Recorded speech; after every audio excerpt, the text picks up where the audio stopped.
Hello everyone, I am Ashwini Vashishtha. और आज जब मैं वीडियो शेयर कर रहा हूं तो उससे पहले मुझे वॉरेन बफेट साहब का एक इंटरव्यू याद आता है जिसमें उन्होंने कहा था कि मेरे दो मेन रूल हैं इन्वेस्टमेंट करते टाइम। और बहुत सारे ज़्यादातर जो मेरे व्यूवर्स हैं उन्होंने सुना भी होगा कि मेरा फर्स्ट रूल है कि कभी भी अपने इन्वेस्टमेंट को लॉस में बुक मत करो, और सेकंड रूल, फर्स्ट को भूलो मत।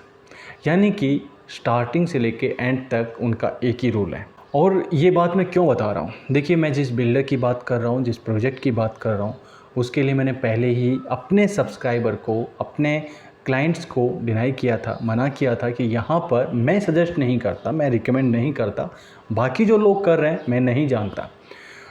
हाँ, बाकी आप अपने हिसाब से भी सोच सकते हैं भाई, जो आपको अच्छा लगता है आप वो कीजिए। तो काफ़ी सारे लोगों ने यहाँ पर इन्वेस्टमेंट किया भी होगा, और कुछ लोगों ने मुझे भी कहा था कि आप बेशक हमारा इन्वेस्टमेंट हम आपके थ्रू करना चाहते हैं, बट करिए, जो मेरे पुराने क्लाइंट्स हैं। बट अपना व्यूज़ अच्छे से शेयर करने के बाद भी यदि कोई इन्वेस्टमेंट करना चाहता है तो मुझे कोई इशू नहीं है। अब वो बात क्या आती है, देखिए NH8 के पास में प्रोजेक्ट लॉन्च हुआ था। बिल्डर की बात करें तो सेलिंग के पॉइंट ऑफ व्यू से बात करें तो इस टाइम पर हाईएस्ट गुड़गांव का सबसे टॉप पर चल रहा है। एक टाइम पीरियड के अंदर सबसे ज़्यादा प्रोजेक्ट लॉन्च करने का बात हो तो गुड़गांव के अंदर सबसे टॉप पे चल रहा है, जिसकी प्लानिंग, सेलिंग प्लानिंग जिसकी सबसे अच्छी हैं, स्ट्रेटेजी जिसकी ऐसी हैं जहां क्लाइंट मजबूर हो जाता है ख़रीदने के लिए, वो उसकी बात करें तो ये बिल्डर टॉप पर है।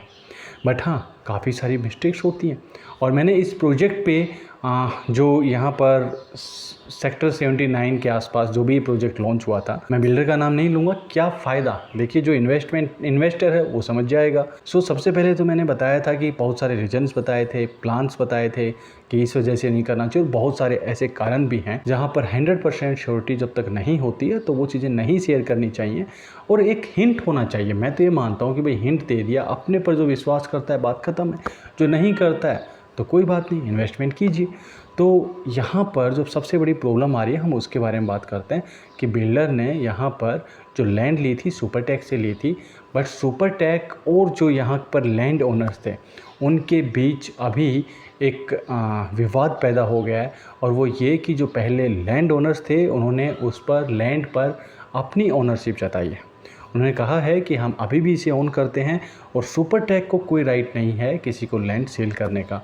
और यदि ये बहुत जल्दी कोई ऐसा कॉम्प्रोमाइज़ नहीं हुआ बिल्डर और लैंड ओनर्स के बीच में, या इसका कोई सॉल्यूशन नहीं निकलता है, तो आप जो इन्वेस्टर हैं इनको कुछ प्रॉब्लम्स हो सकती है। ये भी एक बहुत बड़ा रीज़न था कि मैंने अपने क्लाइंट्स को, अपने बायर्स को, अपने जो मुझ पर विश्वास करते हैं उनको डिनाई किया था। बट इसके बाद भी यदि कोई इन्वेस्टमेंट करना चाहता है, मैं चाहे मेरे थ्रू, मेरे जो पुराने क्लाइंट्स हैं वो बोलते हैं और उन्होंने किया भी है कि सर जो भी हो हम इतना रिस्क ले सकते हैं, बट जुड़े रहेंगे आपके साथ ही। मुझे कोई प्रॉब्लम नहीं है, मैंने उनका काम कराया है। बट पूरा सब कुछ बताने के बाद भी अब उसके बाद कोई करता है तो मुझे कोई प्रॉब्लम नहीं है, क्योंकि मैंने हर एक चीज़ पहले से ही सामने रख दी। अब आपके ऊपर है कि आप क्या करते हैं, क्योंकि स्ट्रेटेजीज ऐसी होती हैं, प्लान्स ही ऐसे होते हैं कि जो इन्वेस्टर होता है ना रुक नहीं पाता।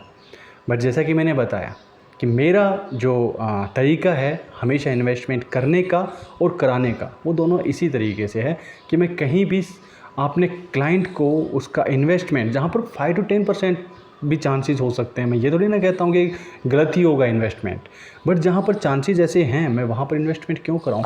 जहाँ पे 100% श्योरिटी है वहाँ पे कराओ। मैं मानता हूँ कि आप 15%, 20%, किसी ईयर आपका 10% भी रिटर्न रह सकता है, 8% भी रह सकता है, कहीं 25% भी रह सकता है। तो एवरेज यदि 15-16% आ जाता है, एक बहुत अच्छी ROI हम उसे बोल सकते हैं।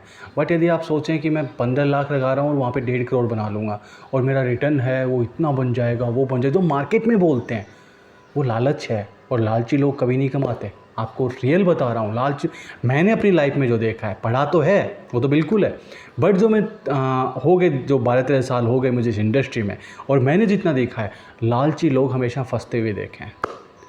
अब वो आपके ऊपर है कि आप कहाँ पर रखना चाहते हैं। अपने को स्मार्ट इन्वेस्टर बनाइए, मैं तो आपको यही कहूँगा। मैं जानता हूँ मेरे इस तरीके से मुझे बहुत लॉस होता है, बट कोई बात नहीं, मैं यह भी जानता हूँ कि आने वाले 8 to 10 ईयर्स में मुझे कितना प्रॉफिट है, मैं वो भी देख पा रहा हूँ, और मैं उसी के लिए काम कर रहा हूँ, उसी के लिए आपको एक सही दिशा देने की कोशिश कर रहा हूँ। और आपके ही जो एक अच्छा प्रॉफिट मिलेगा, आपको ही मैं एक ऐसा क्लाइंट बनाना चाहता हूँ।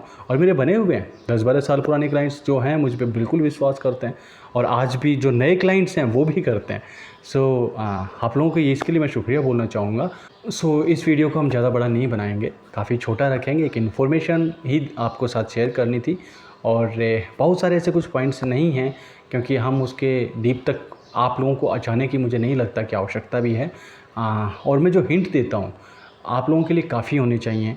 ज़रूरी नहीं कि मैं आपको एक एक चीज़ ही बताऊं कि ये है, इसका ये कारण है कि मैं मना कर रहा हूं, क्योंकि उसकी वजह से जो कंपटीटर होते हैं एक दूसरे के, वो उसका फ़ायदा उठाते हैं, उसे मिसयूज भी कर सकते हैं।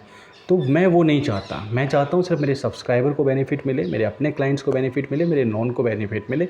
मैं सिर्फ इतना चाहता हूँ। सो मिलेंगे नेक्स्ट टाइम ऐसी इन्फॉर्मेशन, किसी प्रोजेक्ट के रिव्यू, किसी लोकेशन के रिव्यू पर। Thank you very much. शुक्रिया आप लोगों का लास्ट तक जुड़े रहने के लिए।